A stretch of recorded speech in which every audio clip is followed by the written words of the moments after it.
Top 15 gemstones predicted to dominate 2026 to 2030. Deep beneath a mountain that no longer breathes, a stone once thought extinct was found glowing under a miner's lamp. Not for its size, not for its brilliance, but for its defiance. They say it reflects light differently, as if the earth still remembers the pressure that made it. Some gems fade, some fracture, but a few refuse to die. And that's where our story begins.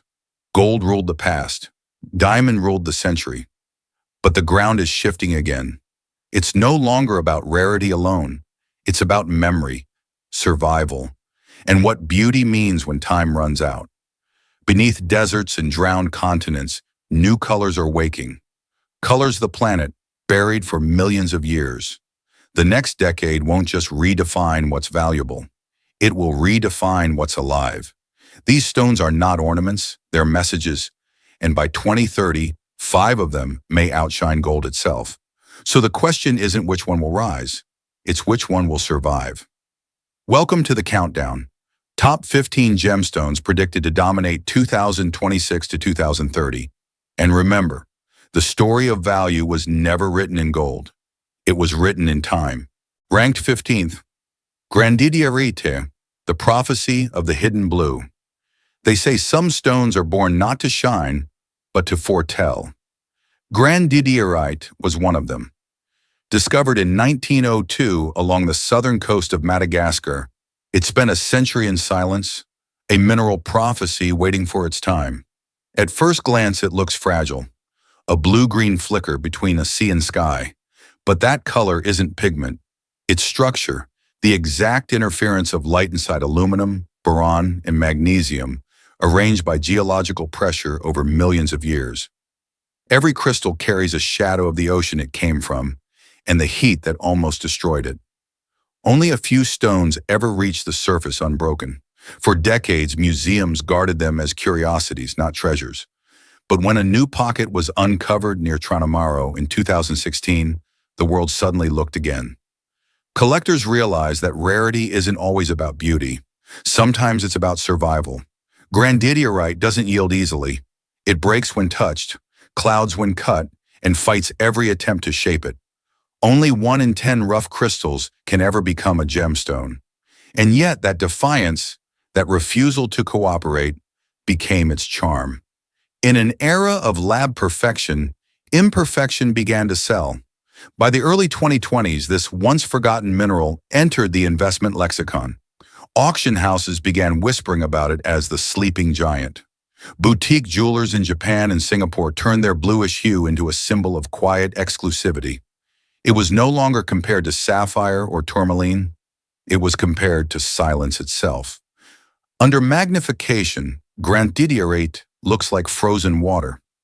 Light bends, hesitates, then fractures into 2 distinct beams. Birefringence, the scientists call it. But to a gem cutter, it feels like watching truth divide into possibilities. Hold it under sunlight, and you'll see teal, turquoise, and shadow shift within seconds, as if the stone breathes.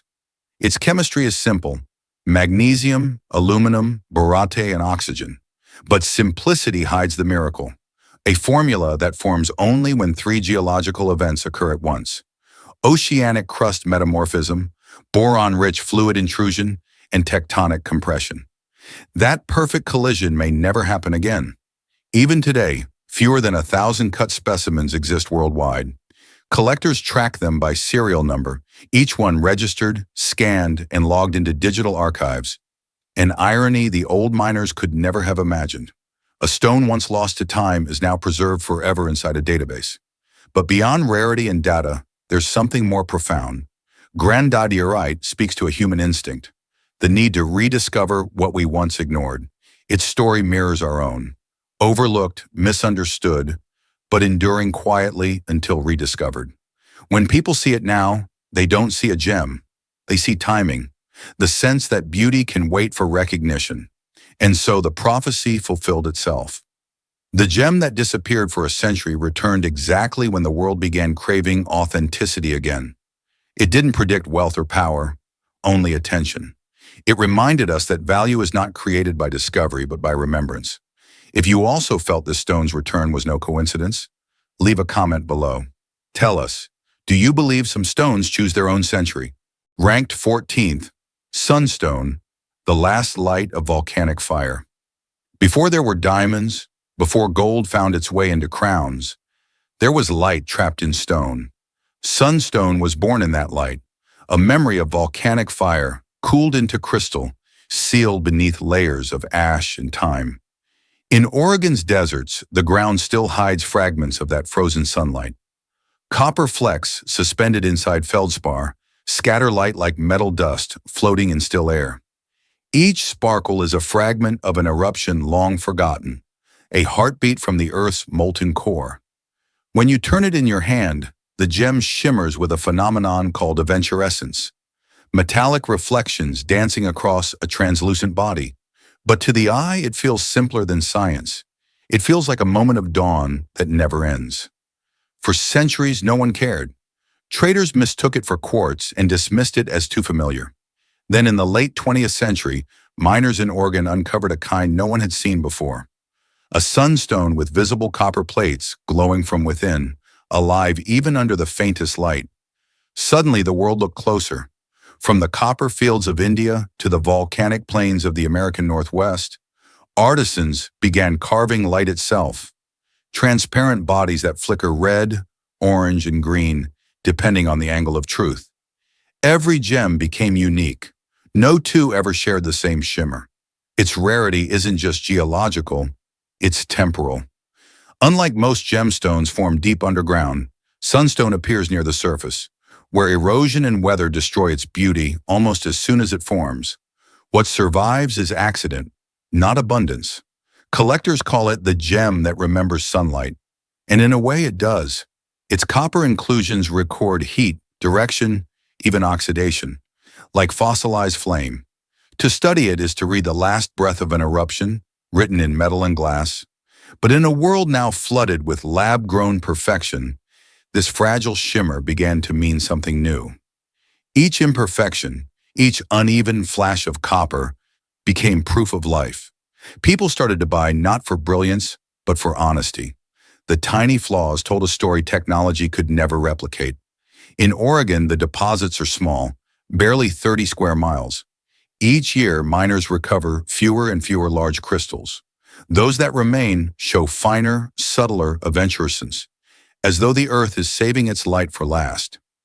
In India, the supply is wider, but the copper inclusions are softer, paler, and less defiant. Nature never repeats herself twice. Designers have started leaving sunstone open-backed and unframed, letting sunlight pass through the gem rather than reflecting it, because to contain it is to kill it. When light leaves, the stone dulls to amber. When it returns, it wakes again. That's the paradox of sunstone. It isn't valuable because it shines. It's valuable because it fades, and because someone was there to see it before it did. Some say the Oregon fields will run dry before 2030. Others believe new veins will appear as the desert shifts. But either way, when the last one is cut, the world will have one less way to remember what sunlight looked like before industry claimed the skies. No myth surrounds it, no crown bears its mark. It doesn't need one. Its legacy isn't in museums or archives. It's in that moment when light enters and vanishes, all at once. A silence made visible. If you found beauty in this vanishing light, leave a trace of your thought below, before it fades with the next sunrise. Ranked 13th, Ammolite, the memory of the ancient ocean.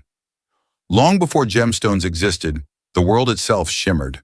70 million years ago, a vast inland sea covered what we now call Alberta, Canada. When that sea vanished, it left behind the shells of creatures shaped like spirals. Ammonites, animals that once drifted through light as though it were water. Time pressed on them with quiet violence. Heat, weight, and mineral intrusion turned those shells into iridescent fossils. Layers of red, green, blue, and violet compacted into a single thin film. The result was something no living creature had ever seen. Color that remembered motion, a rainbow frozen into armor. That miracle became Ammolite. To the Blackfoot people, it wasn't just a fossil. They called it Iniskim, the buffalo stone, a charm believed to call herds and guide weather. They saw movement in its colors, as if the spirit of migration still lived inside. For them, Ammolite wasn't dead matter. It was a map of how the world once breathed. Centuries later, scientists discovered what those ancient eyes already knew. Each hue on an Ammolite surface is not pigment, but pattern. Thin bands of aragonite crystals stacked so precisely that light diffracts into visible wavelengths. The spacing between layers matches the wavelength of color itself. Red at 700 nanometers, green at 550, blue at 450. It's physics written by extinction. Only a handful of places on Earth can form it. The Bear Paw Formation in Alberta, stretching beneath prairie and shale. Miners dig through ancient sea mud, and sometimes, after hours of monotony, find a flash of violet or scarlet in the dark. That moment feels like uncovering sunlight that had been buried for 70 million years. Ammolite is fragile, thin as a fingernail, brittle as glass. It has to be stabilized with quartz or resin before cutting. Touch it too long, and it dulls. Expose it to heat, and the color disappears. Every gem is a negotiation between preservation and decay. But that fragility is part of its power. Unlike diamonds, Ammolite doesn't pretend to be eternal. It carries the visible memory of its death, and in that honesty lies its beauty. In the modern world, luxury houses have begun using Ammolite as a symbol of eco-luxury, beauty that acknowledges its own impermanence. Collectors prize it not for clarity, but for depth, for the way colors fold like currents, unpredictable and alive. No two ever match, because no two oceans ever die the same way. Ammolite's story is told backward, from gemstone to fossil, from fossil to creature, from creature to sea. Every shimmer is a reversal of time, light traveling through extinction to remind us that nothing truly vanishes. It only changes its form. When you hold one, you are holding the memory of an ocean that no longer exists. Each flash of color is a pulse from a world before ours, and for a brief moment, it still moves. If you believe beauty can outlive extinction, leave a comment below. And tell us, which color of the ancient sea would you have kept? Ranked 12th, Zircon, the resurrection of ancient light. Some gemstones speak of beauty. Zircon speaks of time. Long before continents took shape, before life had even formed, tiny crystals of zircon cooled in the first crust of the earth. They witnessed the planet's birth, the boiling oceans, the young atmosphere, the chaos before stability. For 4 billion years they waited, silent witnesses buried in stone. When the world rediscovered them, it made a mistake. The name zircon was confused with cubic zirconia in an imitation diamond. The real gem was pushed into obscurity, dismissed as fake. But like the crust it came from, it endured. And now it rises again, older than everything it shines upon. In the mountains of Cambodia, miners sift through gravel carried by volcanic rivers. Under layers of mud and quartz, they find flashes of electric blue, raw zircon reborn through fire. When heated to nearly 1,000 degrees, its lattice rearranges, turning brown to the color of tropical seas. It's not alchemy, it's memory, the gem remembering what it once was. Zircon's fire is unlike that of any other stone. Its dispersion, the ability to split light, rivals even diamond. Each facet throws rainbow sparks sharper, quicker, more metallic. In the hand, it feels almost alive, shifting from icy blue to pale silver as if breathing light. But its secret value isn't brilliance, it's endurance. Within its structure, uranium slowly decays into lead, a process so stable that scientists use it to measure the age of the Earth itself. Every zircon is a clock that has been ticking for 4 billion years. It doesn't just decorate history, it contains it. In recent years, designers rediscovered it. Collectors in Tokyo, Singapore, and New York began seeking Cambodian blue zircon as the gem that remembers the beginning. Its price rose quietly, not through hype, but through respect. Because no laboratory, no machine can create 4 billion years of patience. Unlike sapphire or topaz, zircon ages visibly. Radiation scars its crystal, turning some specimens cloudy or glass-like. To gemologists, that's damage. To historians, it's a biography, a stone showing the marks of time it endured. Under polarized light, you can see twin shadows inside each crystal, ghost images overlapping. Science calls it double refraction, but to those who study it long enough, it looks like two realities sharing one body, the ancient earth and the modern world, coexisting in a single shimmer. Zircon doesn't beg for admiration, it asks for acknowledgement, to be seen for what it is, not mistaken for what it isn't. After centuries of confusion, the truth has finally reversed. Today, gem dealers whisper that ruby has passion, diamond has power, but zircon has memory. Every piece cut from Cambodian soil holds that paradox, a gem reborn through fire, carrying light from an age before time. Its brilliance isn't youth, it's resurrection. When you look into its blue, you're not seeing color, you're seeing continuity, the same light reflected from the first sunrise that ever touched this planet. If you've ever held something older than memory itself, leave your thought below. How would you describe the color of time? Ranked 11th. Opal, the unstable light. Opal has never been a stable stone. It breathes, it sweats, it fractures, and sometimes it disappears. Among all gemstones, it alone refuses predictability. That defiance is its beauty. In Lightning Ridge, Australia, miners dig through dry clay where inland seas once shimmered. Every strike of the pick reveals thin layers of silica, packed into color, a rainbow born underground. Half a world away in Ethiopia's Wello Highlands, other miners chase the same ghost, where volcanic water turns to glass in the heat of the sun. Two continents, two kinds of light, one restless spirit. Each opal carries water within its body, tiny molecules suspended in silica. That's what gives it life, and that's what makes it vulnerable. Expose it to heat, and it cracks. Please keep it in the dark, and it dulls. To own one is to care for a living color, a slow heartbeat of trapped rain. Hold it under a light and the pattern blooms. Red, green, blue, violet. The illusion of fire shifting through clouds. But tilt it, and the color vanishes. No gem plays with loyalty like opal does. It loves light, but never stays still beneath it. The miners of Lightning Ridge call it fire and stone. The traders of Wello call it water frozen in time. Both are right, because opal isn't about hue, it's about motion. Spheres of silica create each color so small they bend light the way storms bend wind. Every opal is a miniature sky, and every sky a reflection of something already fading. Markets have tried to measure it, but opal resists even price. When Ethiopia's mines opened, flooding the world with translucent stones, prices collapsed overnight. Then came drought, mine closures, and sudden scarcity. Within a year, the same rocks doubled in value. Opal has always moved like weather. Beautiful, unpredictable, unstoppable. Collectors say the finest opal burns like lightning trapped in milk. Historians note that the Romans believed it contained all other gems, and maybe they were right, because when you stare into an opal long enough, you see reflection, chaos, and calm all at once. But every shimmer is temporary. Opal doesn't promise eternity, it promises presence, that single moment where color exists and then vanishes. Like memory, it fades if you hold it too tightly.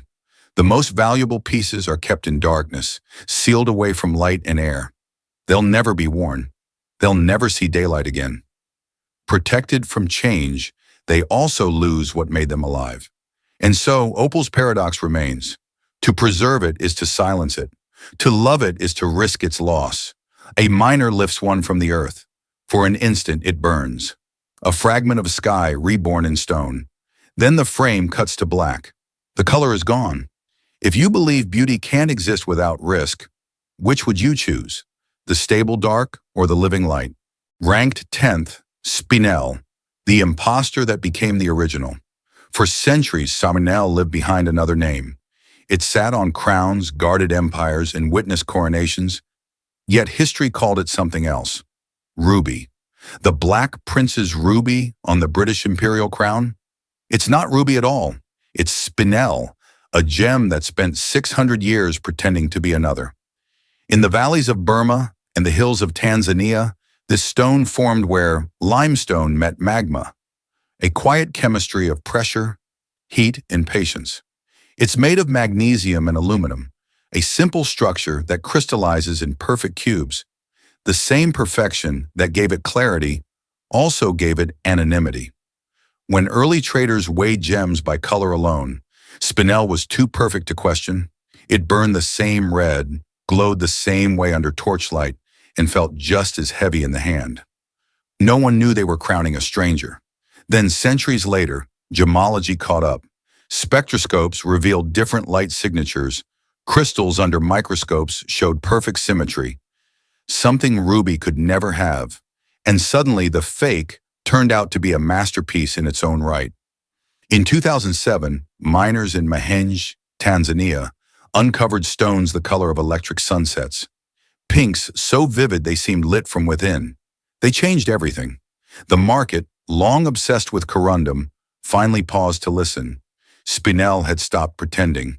Burma's deep crimson spinels, once mistaken for ancient rubies, returned to auction rooms, joined by Mahenge's neon pinks and cobalt blues. Their prices rose quietly, then sharply, until they rivaled the very stones they were once confused with. The world had inverted. The imposter became the measure of authenticity. Yet Spinel remains humble. It doesn't fracture easily and doesn't require heat treatment or correction. It needs no alteration. What you find on Earth is what you wear on the crown. In purity, it found its identity. Gemologists describe it as single refractive. Light enters, light leaves, unbent, unbroken. For centuries, that made it hard to distinguish, but now it feels like a metaphor. The gem that never lied, yet was never believed. In auction houses, certificates now read, unheated natural spinel. That line used to justify rubies. Now it defines honesty itself. Hold one under the sun, and it pulses with quiet confidence, the red of old kingdoms, the pink of modern rebellion. Spinel belongs to both. It carries the pride of being overlooked, the dignity of something that never needed validation, only time. And maybe that's the irony written in its facets. History didn't mistake Spinel for ruby by accident. It mistook imitation for simplicity. But simplicity is what endures. When ruby's story ends in treatment, Spinel's begins in truth. The stone that borrowed identity became the one by which identity is now measured. In geology, in culture, in meaning, the roles reversed. If you believe authenticity is sometimes mistaken for imitation, leave your thought below. Would you still call it an imposter, knowing it was real all along? Ranked 9th, Tourmaline, the electric prophecy. Some stones are born of pressure. Tourmaline was born of voltage. No gem on Earth conducts light or electricity quite like it. Crystallized deep within granite veins, it carries a natural charge, a silent current frozen in time. Ancient cultures believed it absorbed lightning as it fell to the ground. Modern science proved them half right. In the jungles of Paraíba, Brazil, miners once struck a vein glowing blue like tropical water under stormlight. The color was unreal. Not sky, not sea, but pure electricity made visible. That discovery in the late 1980s changed gemstone history forever. The world had never seen a hue so bright, so alive, so impossible. They called it Paraíba Tourmaline, the gem of neon fire. Each crystal owes its color to copper traces so rare that millions of tons of rock might yield a handful of stones. Under sunlight, its tone vibrates between turquoise and electric green, a color that doesn't sit still. To the naked eye, it hums. To collectors, it became a signal, a prophecy of how desire itself would look in the 21st century. Brilliant, rare, unstable. In Afghanistan's Nuristan Valley, another type of tourmaline sleeps under snow and gunfire. Pink and mint, delicate as sunrise on stone. Local miners cut rough gems with bare hands, each crystal a quiet defiance against chaos. Where Paraíba burns like current, Afghan tourmaline breathes like peace. Two extremes, one mineral. Tourmaline's chemistry reads like poetry. Boron, aluminum, lithium, copper and iron. Elements that shouldn't coexist, yet somehow find harmony. That tension is its secret. When the structure bends, color is born. The more conflict inside, the more vivid the gem becomes. No wonder designers call it the diplomat stone. It unites opposites, the hot and the cool, the opaque and the clear, science and myth. Hold one under a white light and it fractures the spectrum, sending red one way, blue another. Light doesn't just pass through tourmaline, it negotiates. Today, Paraíba mines are nearly exhausted. The richest veins of São José de Batalha have collapsed under decades of extraction. New deposits in Mozambique and Nigeria extend the story, but none match the original glow.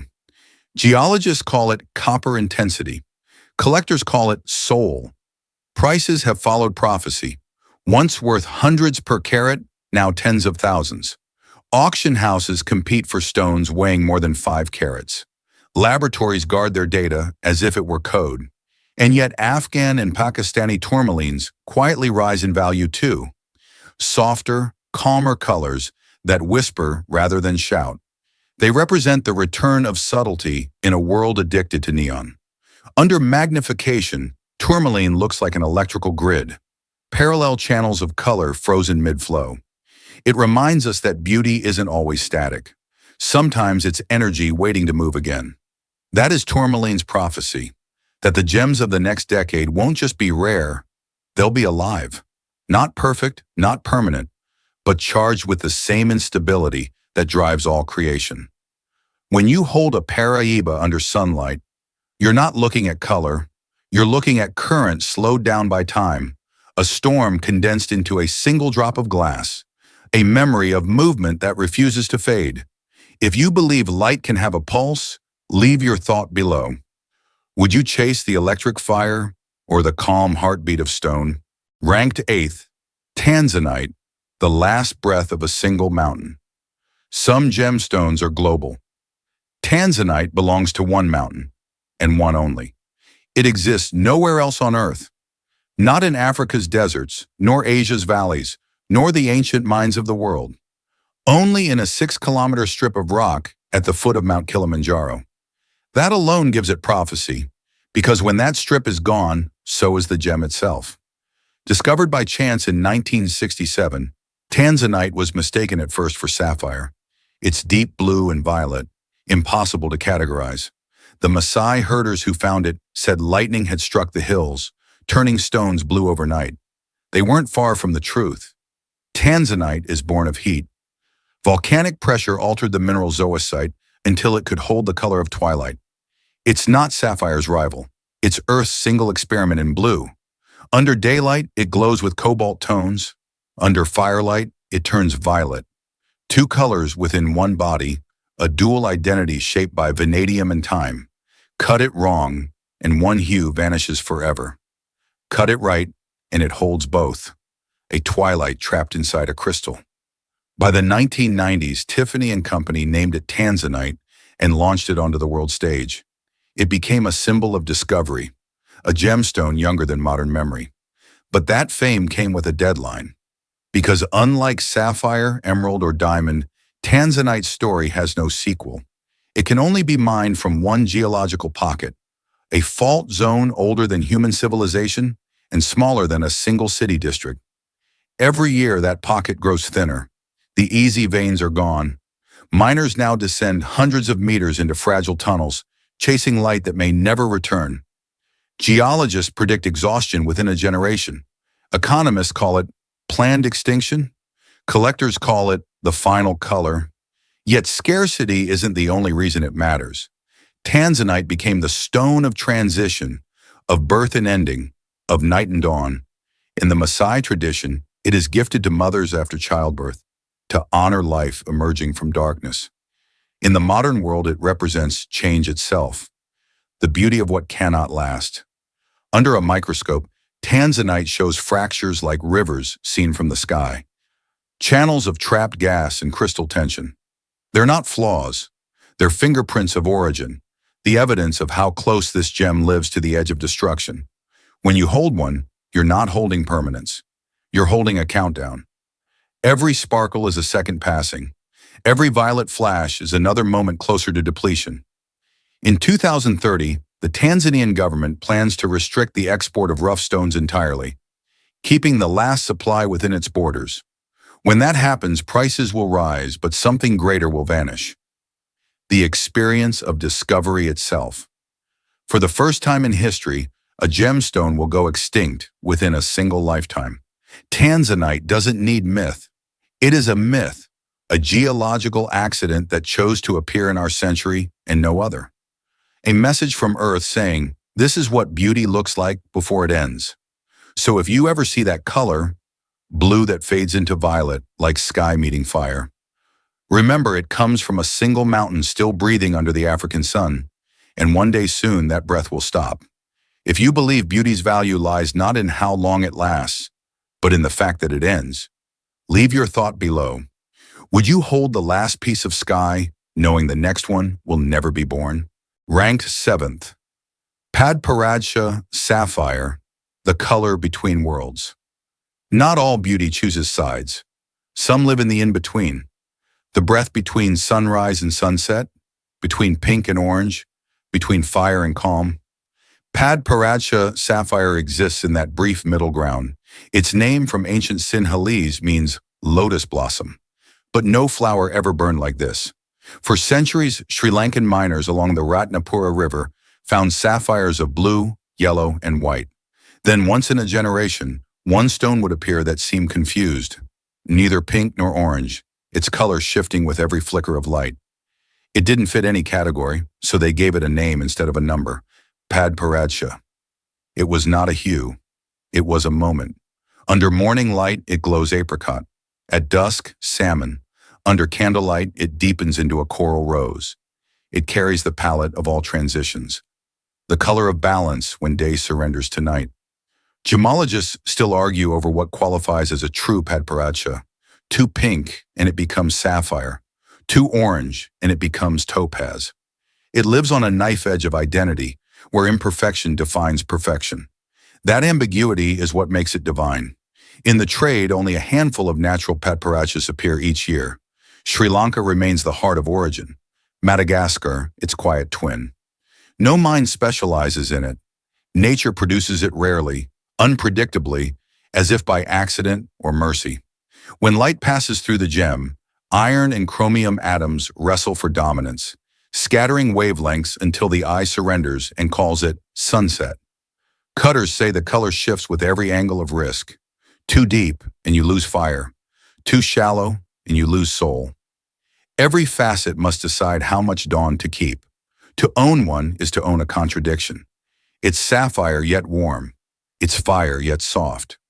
In Buddhist temples, monks once used it as a symbol of equanimity, a state where beauty is neither grasped nor rejected, only witnessed. Designers in the 2020s revived the color as sunset couture, a shade that became the decade's emotional tone, neither optimism nor nostalgia, but the equilibrium between the two. By 2030, trend forecasters predict this hue will dominate high jewelry because it feels like peace in motion, something rare in a restless world. The finest Padparadschas command prices higher than ruby or emerald, not for brilliance, but for serenity. A single 5-carat stone can cost more than a car and still feel underpriced because it cannot be replicated. No laboratory has yet recreated the precise chaos that gives it life. Look closely and you see fine color zoning, streaks where pink and orange wrestle for territory. That inner struggle is its identity. The lotus-like hue it creates is not unity, but harmony is born from difference. Some call it the color of balance. Others call it the color of goodbye, because every glance feels like a sunset you'll never see again. Padparadscha reminds us that beauty doesn't have to be loud to be unforgettable. It doesn't demand, it doesn't conquer, it resolves. It is the brief calm between creation and loss. So when you see that soft flame, not pink, not orange, but both, you're not just seeing a gemstone. You're witnessing the moment the sky decides to rest. If you believe harmony can exist between opposites, leave your thought below. What does your balance look like? The color of peace or the peace of color? Ranked 6th, Jadeite, the stone. That remembered immortality. Some stones are measured by carats. Jadeite is measured by belief. For over 2,000 years, it has been less a gemstone than an idea. The promise that something solid could hold the spirit forever. When dynasties rose and fell, when emperors turned to dust, jadeite remained, polished, untouched, still breathing green. In the valleys of northern Myanmar, miners cut through serpentinite rock, the birthplace of this stone of paradox. Harder than steel to carve, yet soft to the touch. Opaque, yet glowing from within, like light remembering how to rest inside matter. To the Chinese emperors of old, jade wasn't treasure, it was virtue. They called it the frozen breath of heaven. A man could wear gold to display wealth, but only jade to display character. Burial masks, imperial seals, ceremonial blades, all shaped from a mineral that symbolized not luxury, but continuity. But not all jade is the same. The common nephrite of ancient China is tough, pale, a whisper of the sacred. Jadeite, by contrast, is rarer, denser, and alive with color. Its finest form, imperial green, comes only from Myanmar. Its hue is balanced between emerald and mist. No mind can predict its appearance. It hides in boulders that look like river stones until the blade cuts them open. Every slice is a revelation or a heartbreak. Fortunes have been made and lost on a single stroke. Jadeite's chemical formula is simple. Sodium aluminum silicate. Its legend is not. It resists heat, shatters under greed, and changes shade when polished by human hands. A living mirror for whoever touches it. Across centuries, jade moved with trade and migration, from the Burmese hills to the workshops of Canton, from royal courts to temple altars. By the 20th century, its value had eclipsed that of diamonds across East Asia. In modern Hong Kong auctions, a flawless bangle can sell for millions, not because it shines, but because it whispers. And yet the new century has shifted jade's fate again.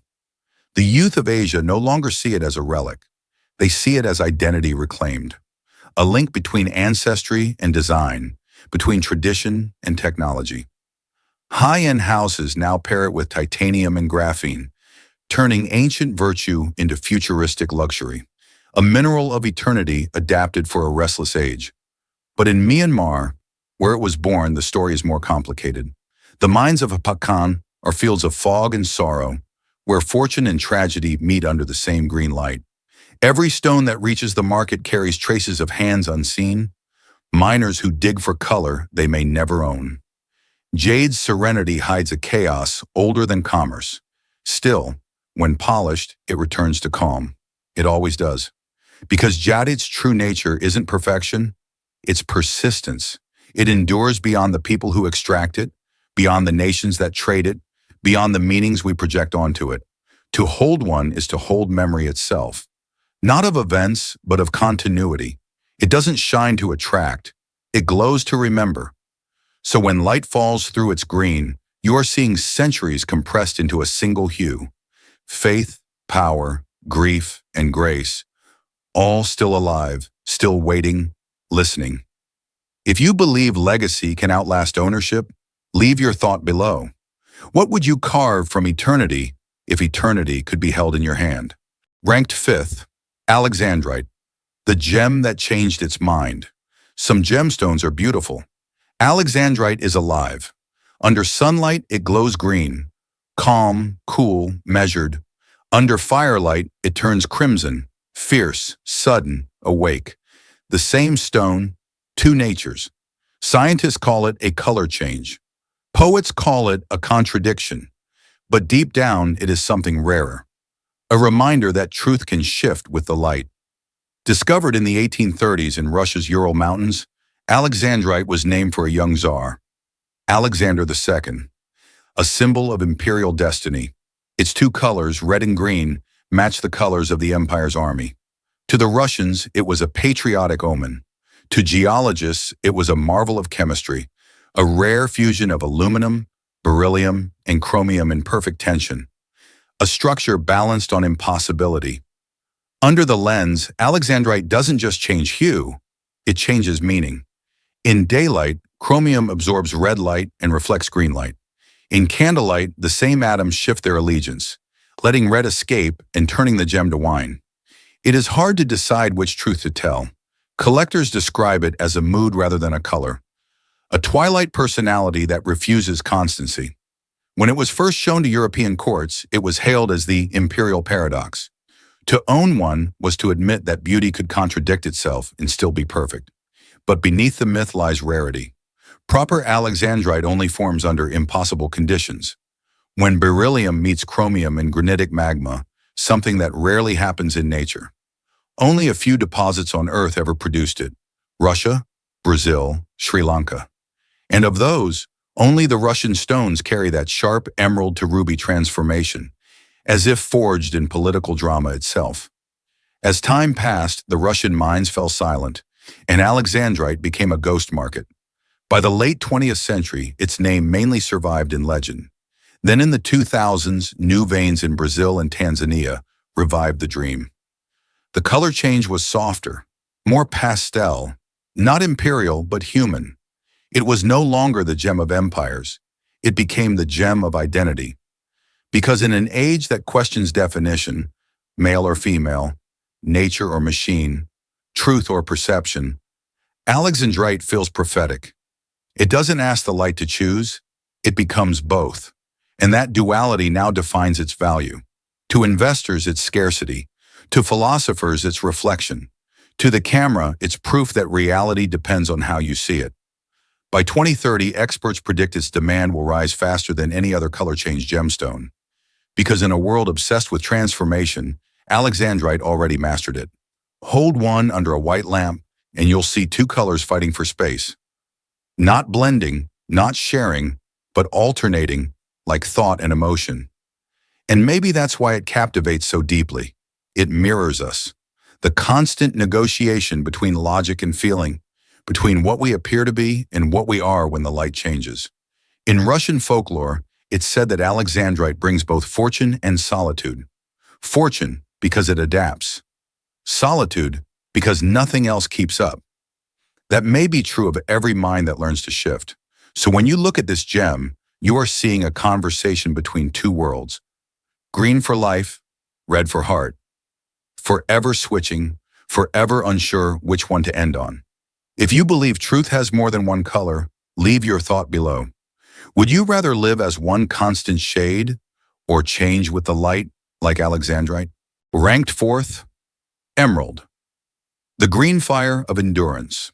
Among all colors of the earth, none feels older than green. It's the shade of rebirth, of healing, of power restored. And among all stones that wear that color, emerald reigns, not for its perfection, but for its endurance. Long before gold defined wealth, civilizations in Egypt, Babylon, and the Andes carved their futures into green crystal. Cleopatra claimed entire mines as her own, believing that emeralds could renew youth itself. The Incas called it the heart of the earth. Even today, we look into its depths and mistake reflection for hope. Emeralds grow inside fracture and chaos, formed when beryllium meets chromium in veins of shale and schist. It is a mineral of pressure and intrusion, a gem born from geological argument. Every emerald is cracked before it is beautiful. Its fractures are not flaws, they are memory lines, records of the struggle that made color possible. In Colombia's Muzo and Chibor mines, emerald crystals sleep in black shale like embers in ash. When sunlight hits the rough stone, green leaks through the darkness like breath through coal. Across the ocean, in Zambia's Kafubu Belt, another type of emerald was born.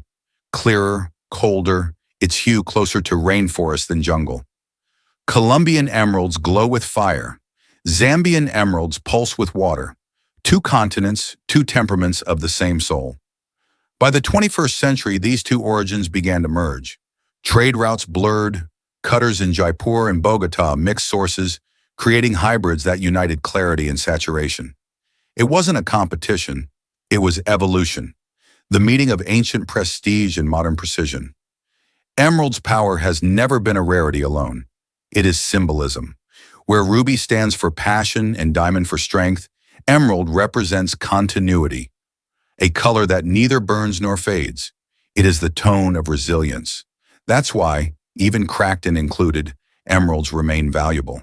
Their imperfection mirrors the human heart, stronger when broken, more luminous when flawed. Every collector knows the rule. No two emeralds ever share the same shade. The chromium that gives color also weakens the structure, so each crystal becomes a unique equilibrium. One fracture away from collapse, one shade away from eternity. Today, Colombian and Zambian emeralds dominate global auctions. Their paths reflect two truths about value, one carved by legacy, the other by innovation. Zambian mines, newly managed and traceable, appeal to investors who crave sustainability. Colombian stones, steeped in history and myth, remain the poet's choice. Fragile, expensive, immortal. Under magnification, inclusions bloom like forests, liquid veins, tiny gas bubbles, or pyrite dust suspended in green. Gemologists call them jardines, gardens. And maybe they are. Microcosms of earth, sealed in glass, are still alive inside their fractures.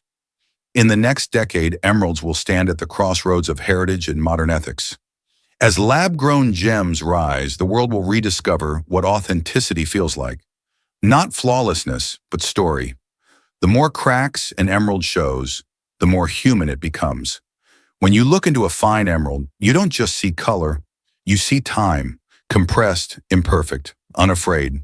A green flame burning through centuries of dust, refusing to go out.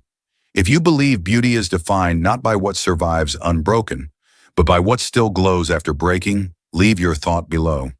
Would you choose clarity or character? Ranked third. Ruby, the blood of the earth. There is a saying among gem traders. Sapphire speaks to the mind. Ruby speaks to the blood. If emerald is the color of endurance, ruby is the color of existence itself, the pulse beneath the crust of the world. For thousands of years, this stone has defined royalty, religion, and war. It is the oldest symbol of desire, the measure by which all other red is judged. But even fire must choose its source. And ruby has two hearts. One beats in Burma, the legendary valley of Mogok, where marble meets metamorphic heat.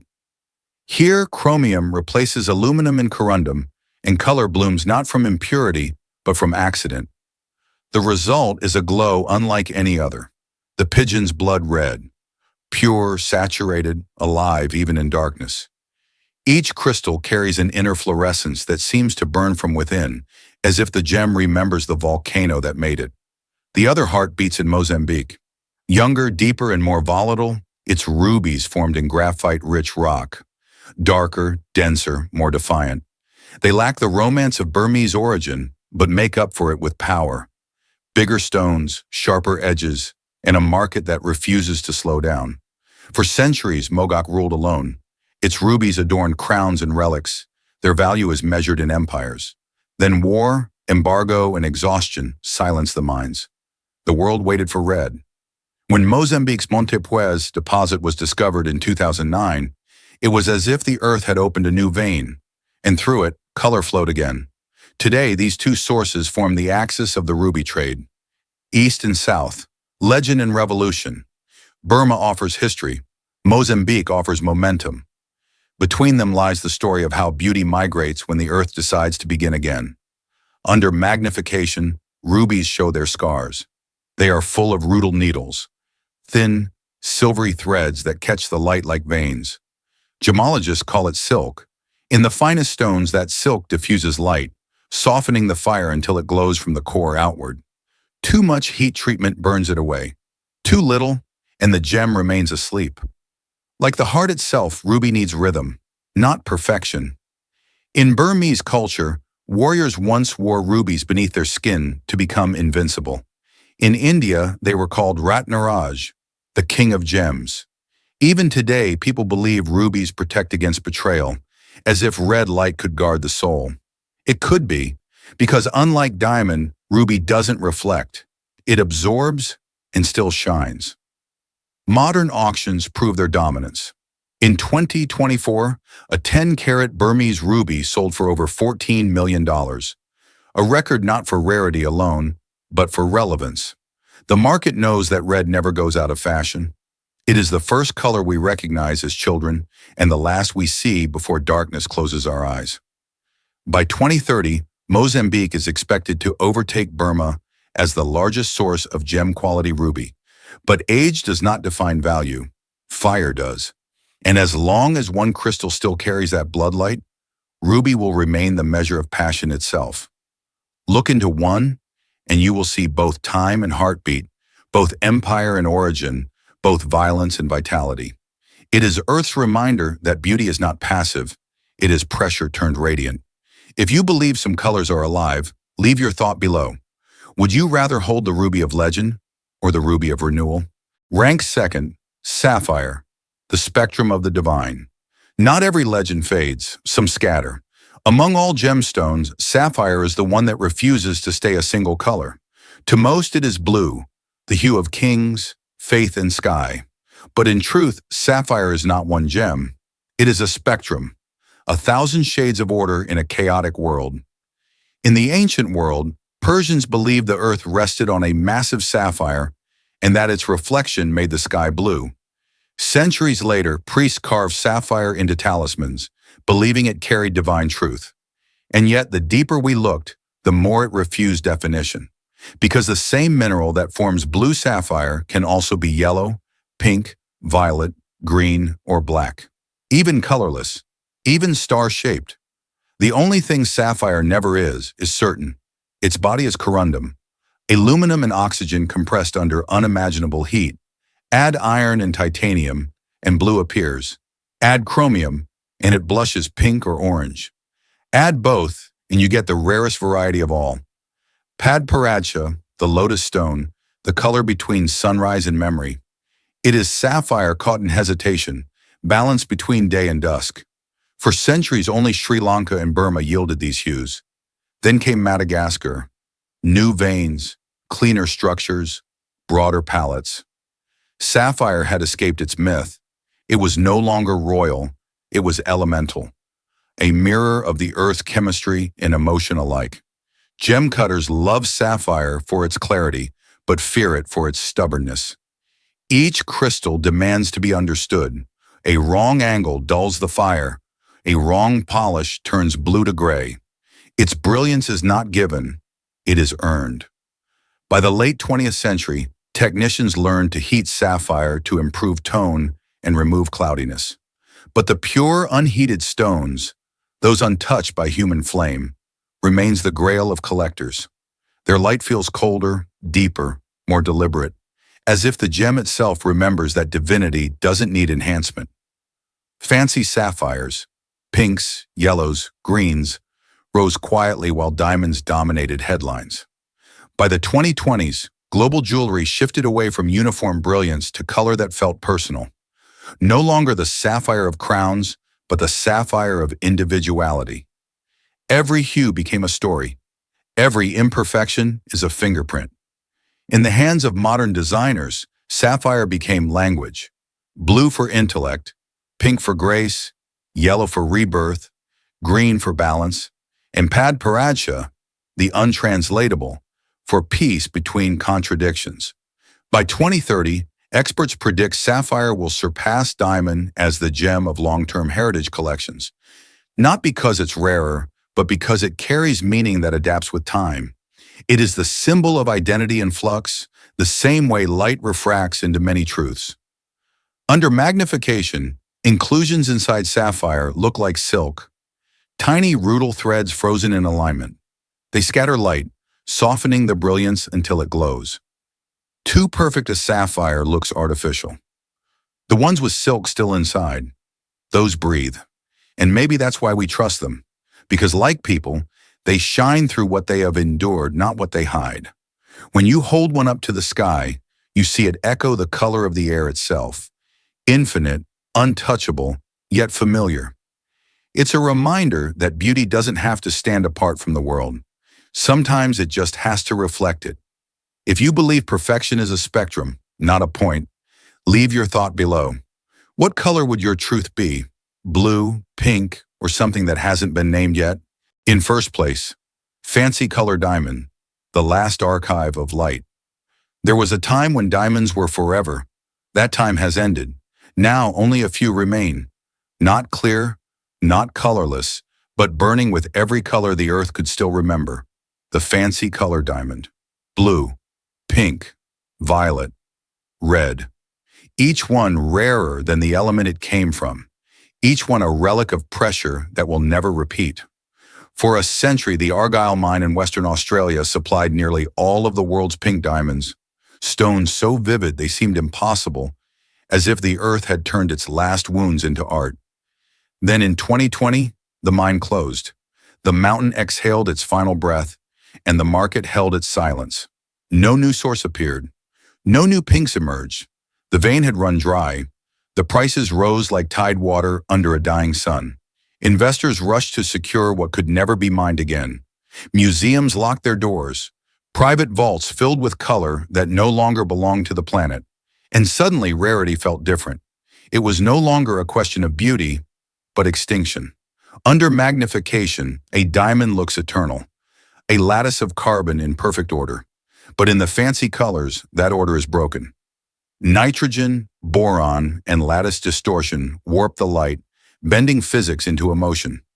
Blue from boron, yellow from nitrogen, pink from plastic deformation. Crystal layers twisted under ancient tectonic pain. It is the geometry of stress turned into grace. And so the most valuable gems on earth are not perfect, but damaged in exquisite ways. Each hue is an injury fossilized into beauty. In a world of laboratory brilliance, natural color diamonds have become the last wild species. The final proof that not everything rare can be reproduced. Synthetic diamonds grow faster, cleaner, clearer, but they lack accident. They lack memory. They lack story. They are flawless and therefore forgettable. The Argyle pinks, in contrast, feel haunted. They glow even in darkness. Their fluorescence is faintly red. Their fire is like an old film preserved too long in the archive. The last batch, cut and graded in 2021, was sold under sealed envelopes. Each stone numbered, documented, a museum in miniature. The earth had signed its name for the final time. By 2030, these diamonds will not just be investments, they will be references, the standard by which color itself is defined. Their spectral data is already stored in cloud archives, their patterns replicated for science and imitation alike. The stones have become their own fossils, an era compressed into light. And when you hold one, you feel what the planet felt before silence. Immense pressure, absolute stillness, and then release. Color is not supposed to last this long, but somehow it did. Through tectonic violence and human vanity, through empire, trade, and technology, it survived, and now it ends. The fancy color diamond is not the most expensive gem in the world. It's the final. The archive of what the earth once called beauty, and what we, in our brief moment of ownership, call memory. There is no ending here, only reflection. A prism turning slowly, light scattering for the last time. If you believe beauty isn't meant to last forever, only to be remembered, leave your thought below, because someday even light will run out. With this, the countdown ends. From Grandidierite's prophecy to the final archive of diamond. 15 stones, 15 voices of the earth. Each one is a chapter in the story of value, memory, and time. 15 stones, 15 echoes of the planet's memory. Some forged in fire, some born from oceans that no longer exist. They were never just jewels. They were time-compressed, fractured, and shining back at us. From the depths of Madagascar to the vaults of Geneva, each one tells the same quiet truth. Value was never about possession. It was about remembrance. And as the decade unfolds, these gems will rise, fall, or vanish, just like the civilizations that once wore them. The earth will keep changing, but its memory will remain, waiting for whoever listens next. If you've traveled this far with us, leave a thought below. Which stone to you feels most alive?